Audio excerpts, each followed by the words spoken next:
Hay historias que se susurran en los camerinos vacíos, cuando las luces del escenario se apagan y solo queda el zumbido sordo de los amplificadores. Historias de guitarristas que tocaban como dioses, pero que nunca supieron explicar de dónde venía ese talento.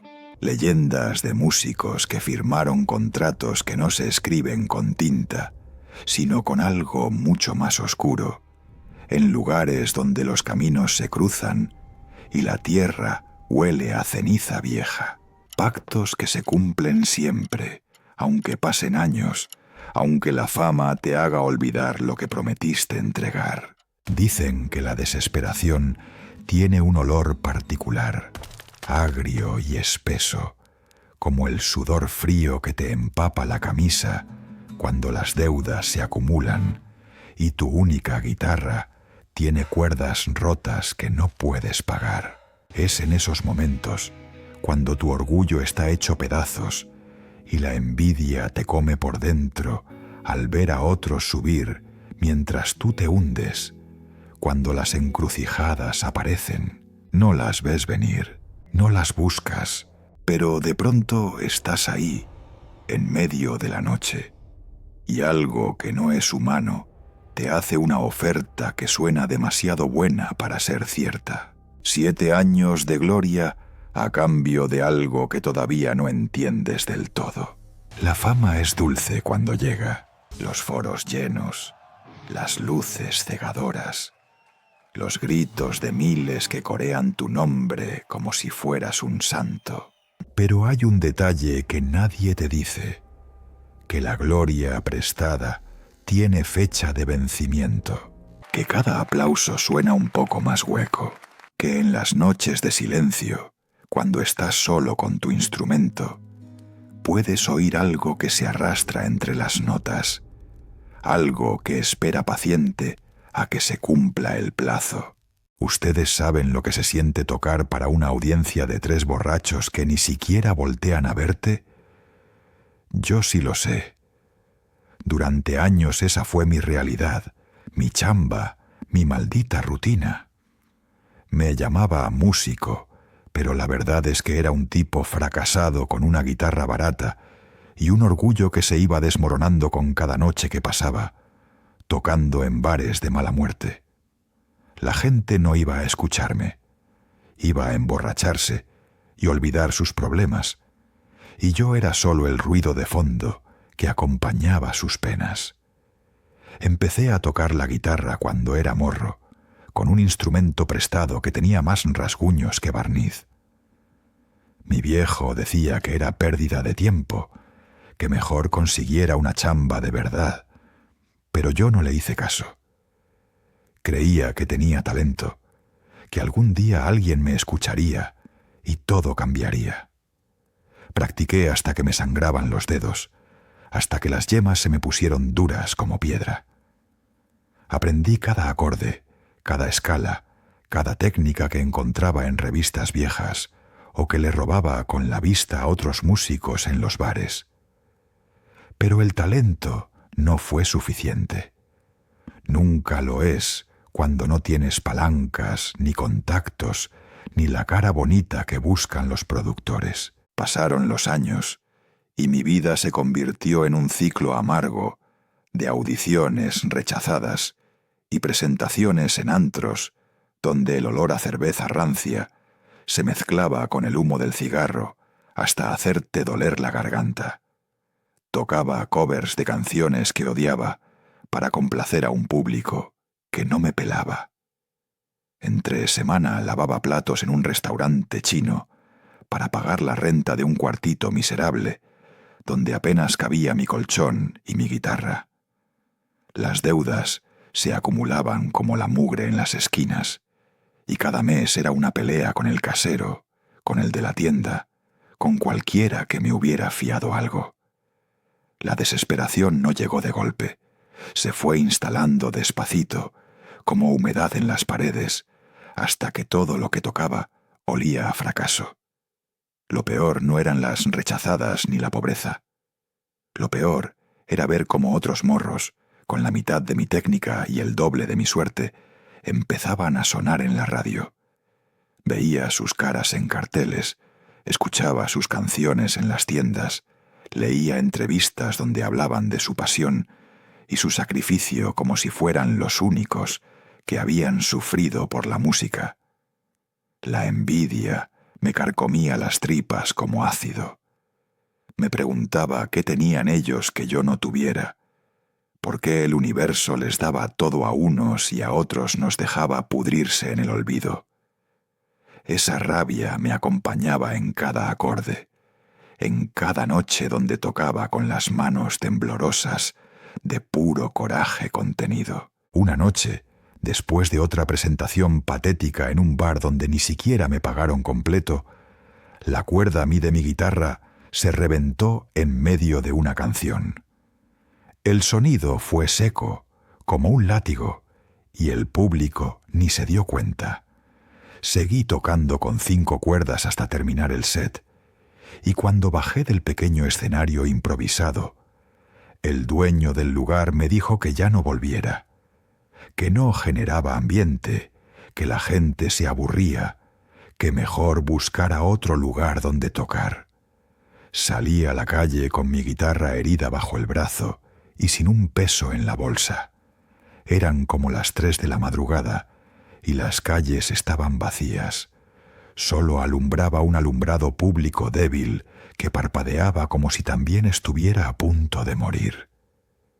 Caminé sin rumbo durante horas, fumando los últimos cigarros que me quedaban y maldiciendo mi suerte.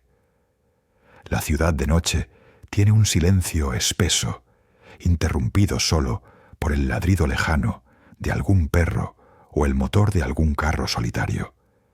Pensaba en rendirme, en vender mi guitarra y conseguir cualquier chamba que me sacara de ese hoyo. Pero algo dentro de mí se resistía, un orgullo necio que no me dejaba aceptar que todo había sido para nada. Fue en ese momento, mientras caminaba por una avenida desierta, cuando escuché que alguien mencionaba un lugar. Un tipo que salía de una tienda de 24 horas le decía a otro sobre una encrucijada en las afueras de la ciudad, donde la gente desesperada iba a pedir deseos.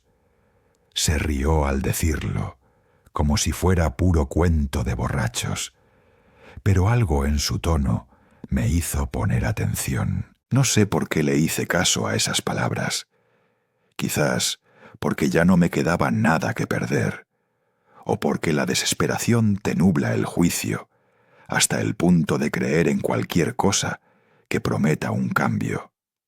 Esa misma madrugada, mientras el cielo empezaba a aclararse con un tono gris sucio, tomé un camión hacia las afueras. Llevaba mi guitarra con la cuerda rota, colgando como un recordatorio de todo lo que había perdido. El camino era largo y polvoriento, y mientras miraba por la ventana sucia del camión, una sensación agria se me instaló en el estómago. Era miedo mezclado con una esperanza tonta, la clase de esperanza que solo tienen los desesperados. No sabía lo que iba a encontrar en esa encrucijada, pero algo me decía que mi vida estaba a punto de cambiar para siempre, aunque todavía no entendía el precio que tendría que pagar por ese cambio. El camión me dejó en un punto donde la carretera pavimentada se convertía en terracería. El chofer me miró raro cuando le pedí que me bajara ahí, en medio de la nada, pero no dijo nada. Apenas cerró la puerta y el camión se alejó levantando polvo. Me quedé solo en un silencio tan pesado que podía sentirlo presionando mis oídos. El sol apenas empezaba a subir, tiñendo el cielo de un naranja enfermizo, y el aire olía distinto. No era solo tierra seca o pasto quemado, había algo más, algo rancio y viejo, como si ese lugar llevara siglos sin que nadie lo tocara. Caminé por el camino de tierra, siguiendo las indicaciones vagas que había escuchado. Decían que la encrucijada estaba donde se cruzaban caminos viejos, en un punto donde nunca crecía nada y donde los pájaros no cantaban. Tardé como media hora en encontrarla, y cuando la vi, sentí que el estómago se me encogía. Era exactamente como la describían. Caminos polvorientos que se encontraban formando una cruz perfecta. El suelo estaba a pelón, sin una sola hierba, y tenía un color gris oscuro que contrastaba con la tierra rojiza de los alrededores. En el centro había piedras acomodadas en círculo, como si alguien hubiera hecho una fogata hace mucho tiempo, aunque no quedaban cenizas ni restos de leña. El silencio era absoluto, antinatural. Ni siquiera se oía el viento. Me quedé parado en la orilla de la encrucijada, sin atreverme a entrar. La luz del amanecer no llegaba bien a ese punto, como si las sombras fueran más densas ahí. Llevaba mi guitarra colgada en la espalda y la cuerda rota se movía con cada respiración que daba. Pensé en darme la vuelta, en largarme de ahí y olvidar esa estupidez, pero algo me detenía. Era la desesperación, supongo, esa sensación de que si no hacía algo drástico, mi vida seguiría siendo la misma, porquería hasta que me muriera solo y olvidado. Así que di un paso adelante, luego otro, hasta que estuve parado justo en el centro de la encrucijada. El aire se sentía más frío ahí, y ese olor rancio se hizo más fuerte, mezclándose con algo metálico, como sangre vieja. No pasó nada al principio. Me sentí como un idiota parado ahí en medio de la nada, esperando quién sabe qué. Saqué mi guitarra y la sostuve entre mis manos, sintiendo el peso familiar del instrumento. Cerré los ojos y pensé en todo lo que había perdido, en todas las noches tocando para nadie, en todas las veces que me habían dicho que no era suficiente. La rabia y la tristeza se mezclaron en mi pecho hasta formar un nudo que casi no me dejaba respirar. Fue entonces cuando lo escuché. Un zumbido bajo, pulsante, que no venía del aire sino de abajo, como si la tierra misma estuviera vibrando. El sonido creció hasta que pude sentirlo en los dientes, en los huesos, haciendo que todo mi cuerpo temblara ligeramente. Abrí los ojos y el mundo había cambiado. La luz del amanecer se había vuelto azul, tenue y enfermiza, como si estuviera bajo agua. Las sombras de los caminos se movían solas, retorciéndose y estirándose hacia el centro donde yo estaba. El olor metálico se volvió insoportable y tuve que aguantar las ganas de vomitar. Entonces la vi. No sé si era una persona o algo que pretendía serlo. Estaba de pie en uno de los caminos, justo en el borde de la luz azul. Era alta, demasiado alta, y su silueta parecía vibrar ligeramente, como si no terminara de solidificarse. No podía verle la cara, solo una oscuridad donde debería estar su rostro. Llevaba algo que parecía un traje negro, o quizás era solo sombra condensada. Cada vez que intentaba enfocar la vista en ella, me dolía la cabeza. La entidad no se movió, pero su voz llenó el espacio. No era un sonido que escucharas con los oídos, sino algo que sentías dentro del cráneo, vibrando directamente en tu cerebro. Hablaba despacio, arrastrando las palabras, y aunque no movía los labios porque no tenía, yo entendía perfectamente lo que decía. Me preguntó qué quería, así de simple, qué quería. Mi voz salió temblorosa cuando respondí que quería talento, fama, quería ser el mejor guitarrista que hubiera existido. Quería que la gente coreara mi nombre, quería llenar estadios, quería que todos los que me habían rechazado se arrepintieran. La entidad guardó silencio, y en ese silencio sentí cómo me evaluaba, cómo sopesaba mi desesperación, como si fuera mercancía. Cuando habló de nuevo, su voz sonaba casi divertida, si es que algo así podía sentir diversión. Me dijo que podía darme lo que pedía. 7 años de gloria absoluta. 7 años donde cada nota que tocara sería perfecta, donde cada canción que compusiera se volvería un himno. Me convertiría en leyenda. La gente vendería su alma solo por verme tocar. Pero todo tiene un precio, dijo. Al final del 7º año vendría a cobrar. No especificó qué cobraría exactamente, solo dijo que lo que me daría lo tendría que devolver con intereses. Mi mente intentaba procesar las palabras, buscar el truco, la trampa, pero la desesperación era más fuerte que el miedo. 7 años sonaban como una eternidad. 7 años de ser alguien, de importar, de vivir en lugar de solo sobrevivir. Extendió algo que parecía una mano, huesuda y demasiado larga, con dedos que terminaban en puntas afiladas. Me dijo que tocara un acorde, que sellara el trato con música. Mis manos temblaban cuando acerqué los dedos a las cuerdas. La cuerda rota colgaba inútil, pero las otras 5 brillaban con una luz propia, como si estuvieran al rojo vivo. Toqué un acorde simple, uno que había tocado miles de veces, pero el sonido que salió no era normal.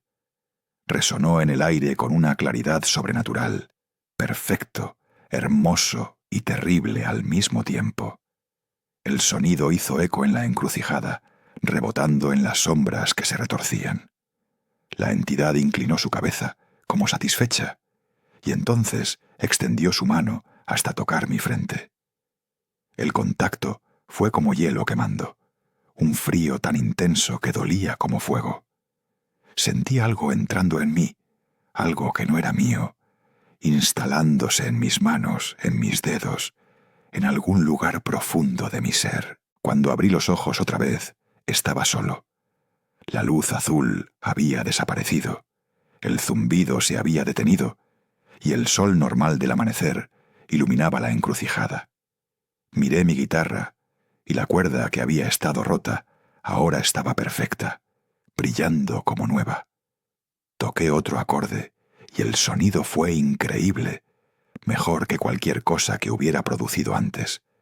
Mis dedos se movían con una fluidez que nunca había tenido, como si supieran exactamente dónde ir sin que yo tuviera que pensarlo. Una sonrisa se me dibujó en la cara, una sonrisa que mezclaba euforia con un miedo que todavía no terminaba de entender. El trato estaba hecho. 7 años empezaban a contar desde ese momento, y yo, como un idiota, me sentía victorioso. El cambio fue inmediato y brutal. Regresé a la ciudad con mi guitarra, y algo dentro de mí que no estaba antes, algo que hacía que cada nota sonara perfecta sin esfuerzo. La primera noche de vuelta, toqué en el mismo bar donde me habían corrido, pero esta vez fue diferente. La gente dejó de hablar cuando empecé a tocar. Los borrachos alzaron la vista, las conversaciones se detuvieron, y por primera vez en mi vida sentí que todos los ojos estaban clavados en mí. No solo me escuchaban, me devoraban con la mirada, como hipnotizados. Cuando terminé el set, el silencio duró unos segundos eternos antes de que explotaran en aplausos. El dueño del bar, el mismo que me había echado, se acercó y me ofreció el doble de paga si volvía la próxima semana. En cuestión de meses, mi nombre empezó a sonar. Primero en los bares locales, luego en foros más grandes, después en la radio. Grabé un demo con un productor que antes ni me pelaba, y cuando lo escuchó, se quedó callado durante toda la reproducción, con los ojos bien abiertos. Me ofreció un contrato en el acto. Mi primer disco salió al año del trato, y fue un éxito brutal. Las canciones que componía eran perfectas, como si alguien más las estuviera escribiendo a través de mí. Los críticos decían que tenía un don único, que mi técnica era sobrenatural, que nunca habían escuchado a alguien tocar así. Y tenían razón, aunque no de la forma que ellos creían. Cada acorde fluía sin esfuerzo. Mis dedos se movían con una precisión imposible, y podía tocar durante horas sin cansarme. Para el tercer año ya llenaba estadios. Miles de personas coreaban mis canciones, compraban mis discos, hacían filas de horas solo para verme tocar. Me volví rico de la noche a la mañana. Compré una casa grande, carros caros, ropa de diseñador. Salía con modelos y actrices que antes ni me hubieran volteado a ver. Las entrevistas se amontonaban, las revistas ponían mi cara en las portadas y los otros músicos me miraban con una mezcla de admiración y envidia. Era exactamente lo que había pedido. Era la gloria que había soñado durante años mientras me moría de hambre en ese cuartito miserable. Pero algo no estaba bien, aunque yo me negaba a admitirlo. Los primeros indicios fueron sutiles. A veces, cuando tocaba en vivo, había momentos en blanco, segundos donde perdía la conciencia, pero mis manos seguían tocando perfectamente, como si tuvieran vida propia. Despertaba de esos lapsos confundido, con la sensación de que alguien más había estado usando mi cuerpo. Al principio lo atribuía al cansancio o al alcohol, porque bebía cada vez más para calmar una ansiedad que no sabía de dónde venía. Pero los episodios se volvieron más frecuentes y más largos. Había conciertos enteros donde tocaba en piloto automático, consciente de lo que pasaba, pero sin control real sobre mis acciones. Era como ser pasajero en mi propio cuerpo. Luego empezaron los sueños. Cada noche soñaba con la encrucijada, con ese lugar gris y muerto donde había hecho el trato. Veía la silueta alta y oscura de la entidad, parada en el mismo lugar, observándome en silencio. A veces en los sueños yo intentaba huir, pero mis piernas no respondían. Otras veces ella se acercaba lentamente y yo podía oler ese aroma rancio y metálico que me hacía despertar empapado en sudor. Los sueños se volvieron tan intensos que empecé a temer dormirme. Tomaba pastillas para mantenerme despierto, café a todas horas, cualquier cosa para evitar cerrar los ojos. Mi equipo se preocupaba por mi aspecto demacrado, pero yo les decía que solo era el estrés de la gira. En el cuarto año noté algo más perturbador. Durante los conciertos, cuando miraba al público, a veces veía caras vacías entre la multitud. Gente que no aplaudía, que no se movía, que solo me observaba con ojos negros y sin expresión. Parpadeaba y esas caras desaparecían, reemplazadas por fans normales que gritaban mi nombre.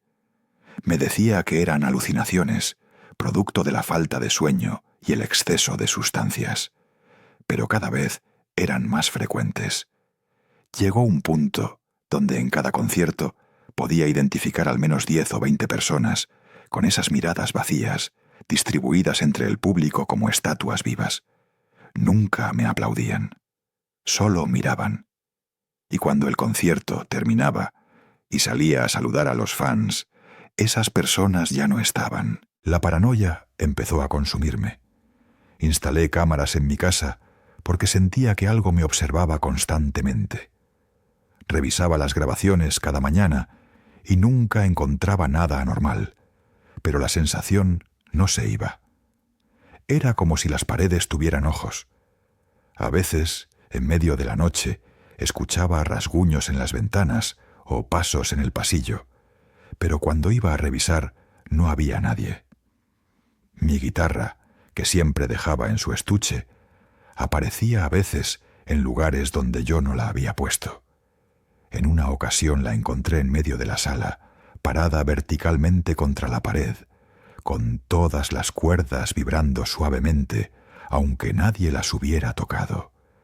Para el quinto año estaba completamente desmoronado por dentro, aunque por fuera seguía siendo la estrella de rock que todos admiraban.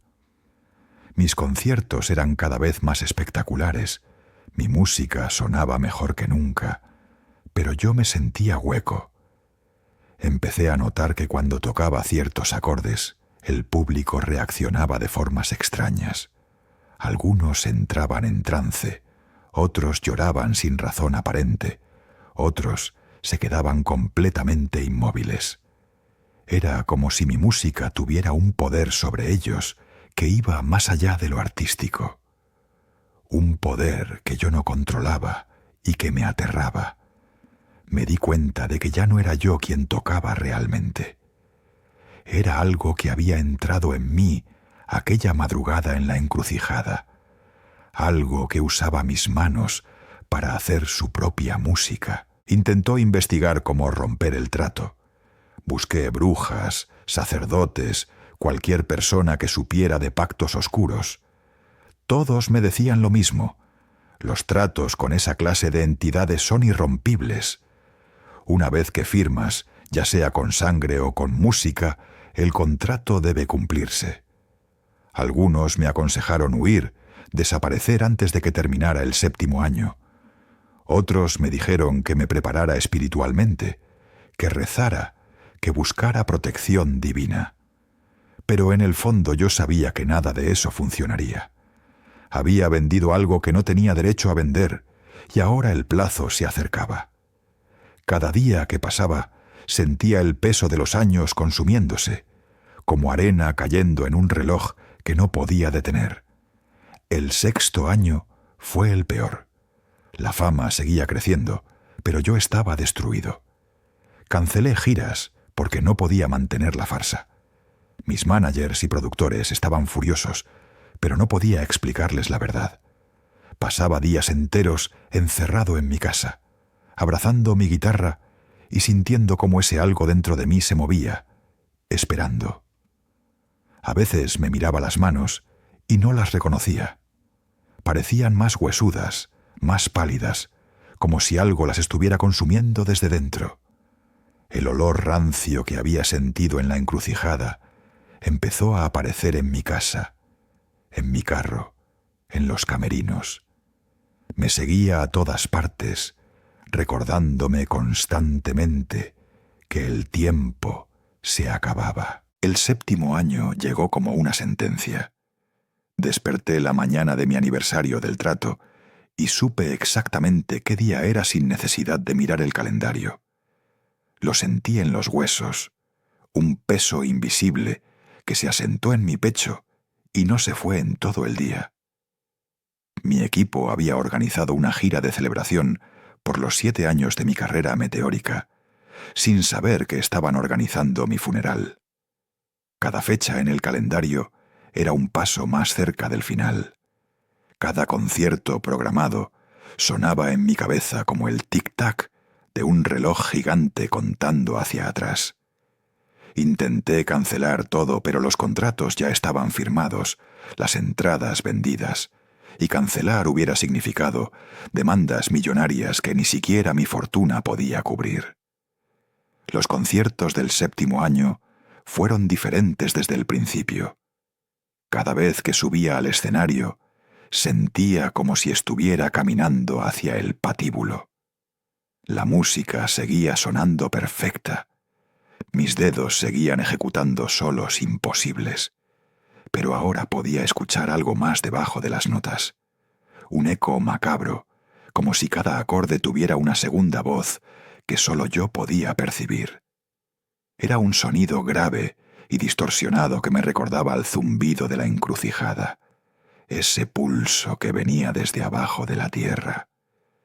Los técnicos de sonido nunca lo captaban en las grabaciones, pero yo lo escuchaba clarísimo, mezclándose con mi música como un parásito sonoro que se alimentaba de cada canción. El público también cambió.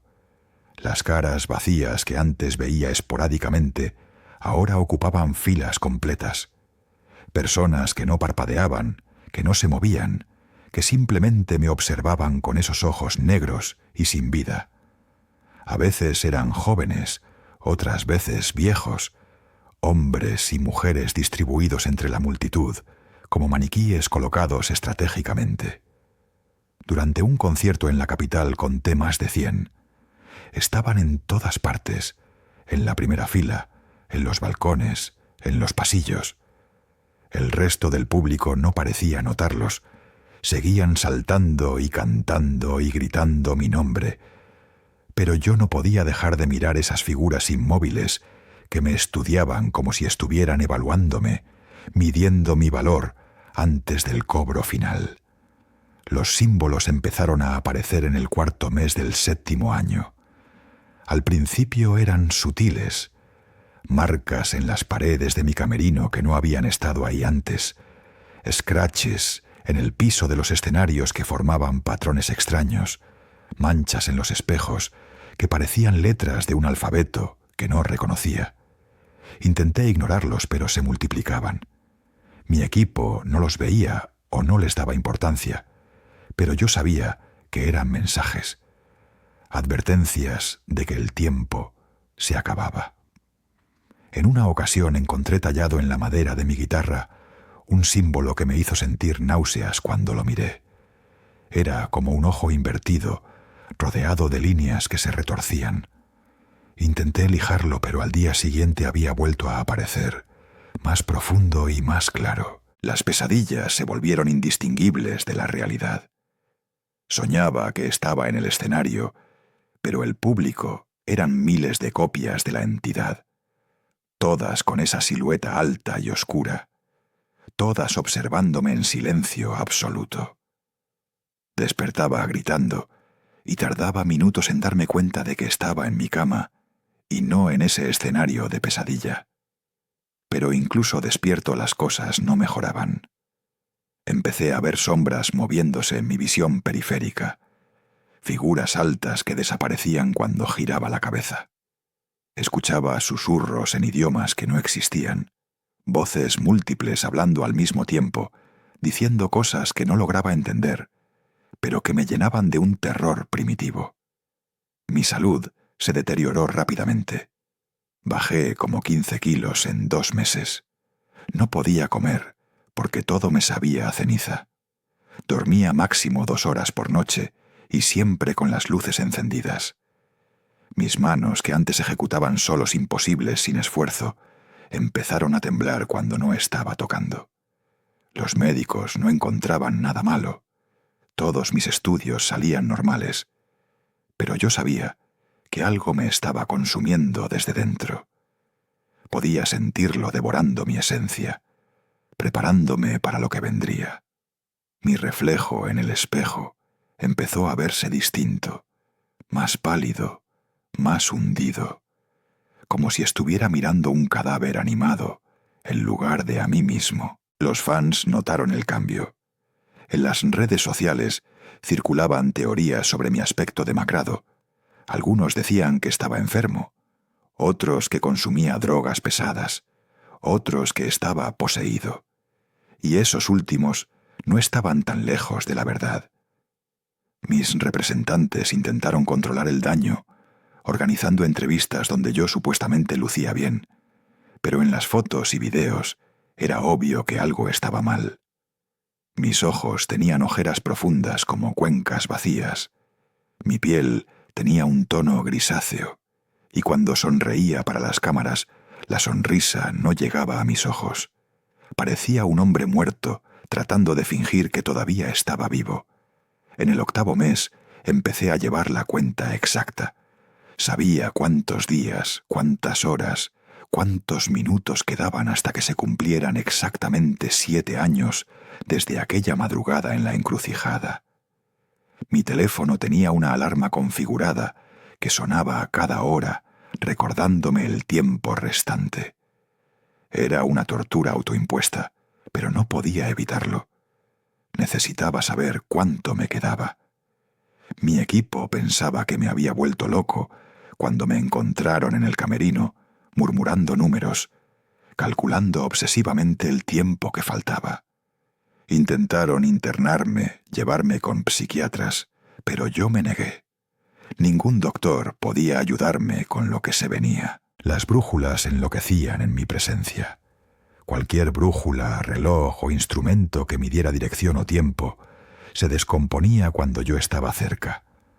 Las agujas giraban sin control, los relojes se adelantaban o atrasaban horas en cuestión de minutos, los GPS dejaban de funcionar. Era como si mi sola presencia distorsionara las leyes naturales del tiempo y el espacio. Los técnicos no sabían qué hacer con el equipo, que fallaba constantemente durante mis shows. Cambiaban cables, reemplazaban amplificadores, revisaban conexiones, pero nada funcionaba.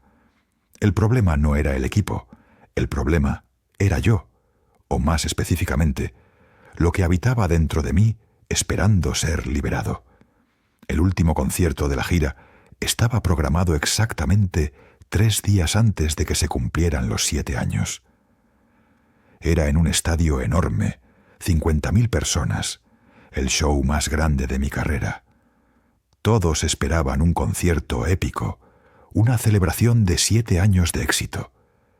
No sabían que sería mi despedida.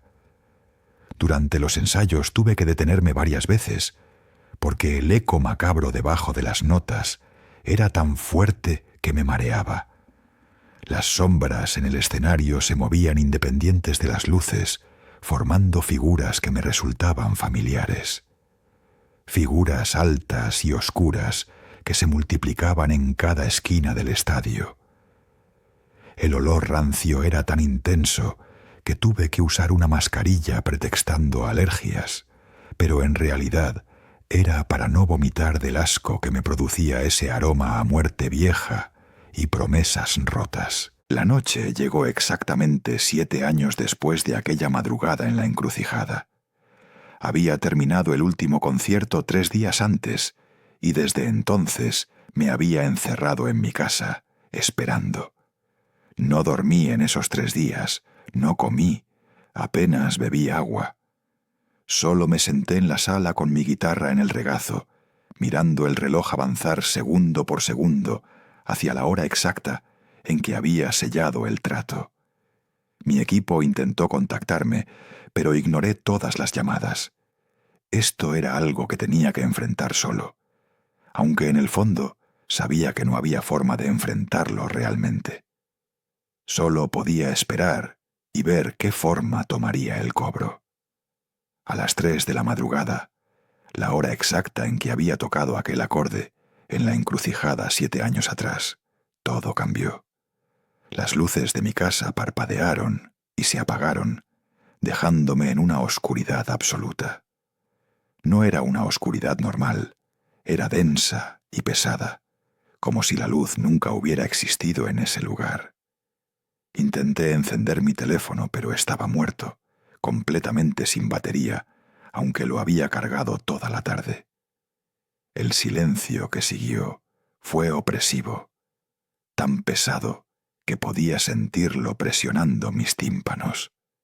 Ni siquiera escuchaba mi propia respiración, como si el sonido mismo hubiera sido absorbido por esa negrura. Entonces sentí el frío, un frío que venía desde dentro de la casa, desde las paredes, desde el suelo, como si el infierno fuera en realidad hielo en lugar de fuego. El olor llegó después. Ese aroma rancio y metálico que me había perseguido durante años ahora llenaba cada rincón de mi casa, tan intenso que tuve arcadas. Era olor a carne vieja, a tierra húmeda de cementerio, a algo que había estado muerto durante mucho tiempo y ahora se movía. Apreté mi guitarra contra mi pecho como si fuera un escudo, sintiendo las cuerdas vibrar suavemente bajo mis dedos, aunque nadie las estaba tocando. La vibración creció hasta convertirse en un zumbido bajo, ese mismo pulso que había sentido en la encrucijada, y supe que ya no estaba solo. Algo había entrado en mi casa, o quizás siempre había estado ahí, esperando paciente a que llegara este momento. La luz azul apareció primero en las esquinas de la sala, tenue y enfermiza, como la luz de la encrucijada. Se expandió lentamente, revelando que mi casa ya no era mi casa. Las paredes estaban cubiertas de símbolos tallados, los mismos que había visto aparecer durante el último año, pero ahora multiplicados por miles, cubriendo cada superficie.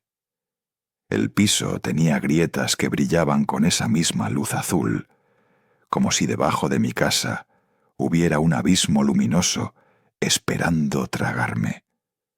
Los muebles estaban en lugares equivocados, torcidos en ángulos imposibles, y cuando miré hacia la ventana, vi que afuera no estaba mi vecindario, sino un paisaje gris y muerto que reconocí inmediatamente. Era la encrucijada. De alguna forma ese lugar había venido a mí, o yo había sido transportado ahí sin moverme. Entonces la vi.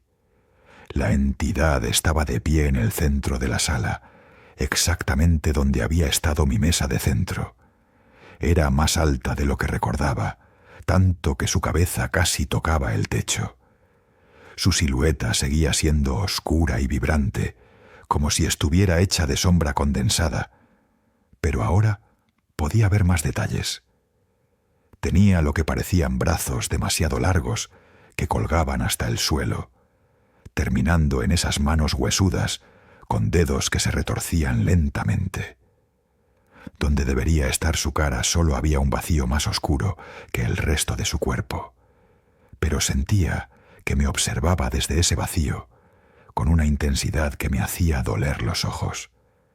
No se movía, pero su presencia llenaba todo el espacio, como si fuera más grande que lo que mis ojos podían percibir.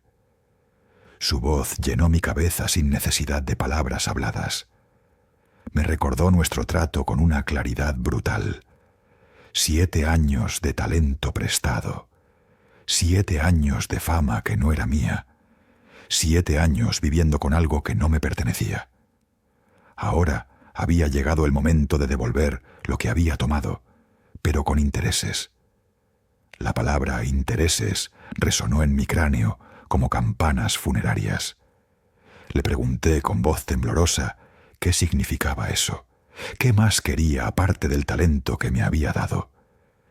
Su risa fue lo más terrible que he escuchado, un sonido que no era sonido, sino una sensación de puro terror líquido derramándose en mi mente. Me dijo que el talento había sido solo el anzuelo. Lo que realmente había estado tomando durante estos 7 años era otra cosa. Extendió una de sus manos hacia mí, y en su palma apareció algo que tardé en reconocer. Era yo, o más específicamente, era mi esencia, mi alma, mi ser real condensado en una forma pequeña y pulsante que brillaba débilmente. Durante los 7 años, mientras yo tocaba y disfrutaba de la fama, ella había estado extrayendo pedazos de mí, reemplazándolos con su propia oscuridad. Por eso los lapsos en blanco, por eso la sensación de que algo más controlaba mi cuerpo, por eso ya no me reconocía en el espejo, ya casi no quedaba nada del yo original. Era un cascarón lleno de sombra prestada, y ahora ella venía a reclamar incluso ese cascarón. El trato nunca había sido temporal, había sido una transferencia lenta y dolorosa, donde yo me convertía en ella, y ella tomaba lo que yo era. Intenté gritar, pero no tenía voz. Intenté correr, pero mis piernas no respondían. La entidad se acercó lentamente, sus pasos no hacían ruido, pero podía sentir cada uno vibrando en mis huesos. Cuando estuvo frente a mí, extendió su mano y tocó mi frente con uno de esos dedos huesudos. El contacto fue peor que el hielo quemante de la primera vez. Esta vez sentí como si me estuvieran arrancando algo fundamental, como si estuvieran desenredando los hilos que me mantenían unido. Vi mi vida pasar frente a mis ojos, pero no eran recuerdos felices ni nostálgicos. Era un catálogo de todo lo que había perdido por la fama. Relaciones rotas, amistades abandonadas, mi propia humanidad sacrificada en el altar del éxito. Cada momento brillante en el escenario tenía un precio oscuro que yo había ignorado. El dolor duró una eternidad comprimida en segundos. Cuando terminó, caí al suelo respirando con dificultad. La entidad se había alejado, pero no se había ido. Estaba observándome mientras yo intentaba entender qué me había hecho. Miré mis manos y vi que estaban cambiando. La piel se volvía más pálida, casi translúcida, y podía ver sombras moviéndose debajo, como si tuviera tinta negra en lugar de sangre. Toqué mi cara y sentí que los huesos estaban en lugares ligeramente diferentes, mi estructura facial transformándose lentamente en algo que no era completamente humano. La entidad me explicó que esto era la consecuencia final. Yo me convertiría en algo como ella, atrapado entre mundos, condenado a buscar mi propio reemplazo, perpetuando el ciclo. Pero me dio una opción, porque estos tratos siempre tienen una trampa adicional. Podía aceptar la transformación completa y unirme a ella en ese espacio entre espacios, o podía quedarme en el mundo humano, pero nunca más podría tocar música. Si elegía quedarme, cada vez que intentara tocar una nota, sentiría el dolor de aquella noche multiplicado por 1000. La música, lo único que alguna vez amé, se convertiría en mi tortura personal. Era una elección imposible. Dejar de ser humano o vivir como humano, pero sin la única cosa que daba sentido a mi existencia. Tuve segundos para decidir mientras sentía mi cuerpo transformándose, la oscuridad extendiéndose por mis venas. Elegí quedarme. No sé si fue cobardía o un último destello de humanidad, pero elegí el mundo conocido sobre lo desconocido, aunque supiera que sería un infierno. La entidad asintió, o al menos eso pareció, y entonces todo el dolor se concentró en mis manos. Grité hasta que me desgarré la garganta, mientras sentía como si me estuvieran quemando los dedos con hierro al rojo vivo. Cuando finalmente me desmayé del dolor, lo último que vi fue esa silueta oscura desvanecerse, llevándose consigo todo el talento que me había prestado y dejándome solo con las cicatrices de lo que había hecho. Desperté en el hospital 2 días después. Mi equipo me había encontrado inconsciente en mi sala, con quemaduras extrañas en las manos que los doctores no podían explicar. Dijeron que parecían marcas de electricidad, pero que no había ninguna fuente eléctrica cerca que pudiera haberlas causado. Perdí la sensibilidad en 3 dedos de mi mano izquierda y la coordinación fina en la derecha. Físicamente podía sostener una guitarra, pero la primera vez que intenté tocar después de salir del hospital, el dolor fue tan intenso que vomité y perdí el conocimiento. Era exactamente como ella había prometido. La música se había convertido en mi castigo. Han pasado meses desde esa noche. Oficialmente me retiré de la música por problemas de salud. Mis discos siguen vendiéndose, mi legado sigue vivo, pero yo estoy muerto por dentro. Vivo con dinero que gané con talento prestado, en una casa llena de recuerdos de una gloria que nunca fue realmente mía. A veces en las noches escucho música que viene de ninguna parte, melodías perfectas que reconozco como mías, pero que ya no puedo tocar. Es ella, o lo que queda de ella en mí, recordándome lo que perdí. Las sombras en mi casa todavía se mueven solas y el olor rancio aparece cada vez que pienso en volver a tocar. Estoy vivo pero condenado, atrapado en un mundo donde la única cosa que amaba me está prohibida para siempre. Y lo peor de todo es que a veces, en mis momentos más oscuros, me pregunto si no hubiera sido mejor aceptar la transformación completa. Al menos así no tendría que vivir con este vacío, con esta ausencia de música que me devora desde dentro cada día que pasa. Porque ustedes pueden quitarme el talento, pueden quitarme la fama, pero el amor por la música sigue ahí, y ese amor sin poder expresarlo es la tortura más refinada que cualquier entidad oscura podría haber diseñado.